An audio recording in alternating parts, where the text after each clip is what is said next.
I am born with profound deafness, and I am the first deaf South African that obtained 2 master's degrees and a PhD. It was quite a long journey for my parents.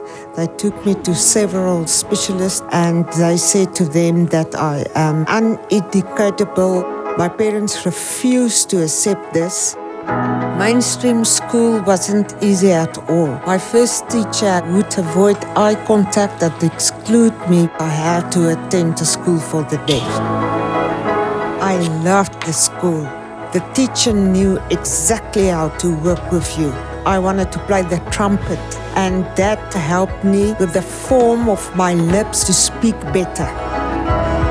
I have a hearing dog. Her name is Putsi, and she is my ears. I have become the first person with deafness to become a medical social researcher in the world. All my research is related to deafness and hearing loss. I identify new research all of the time. There are many myths about hearing loss. I haven't let any of them stop me from living my life fully. Every morning is a wonderful day.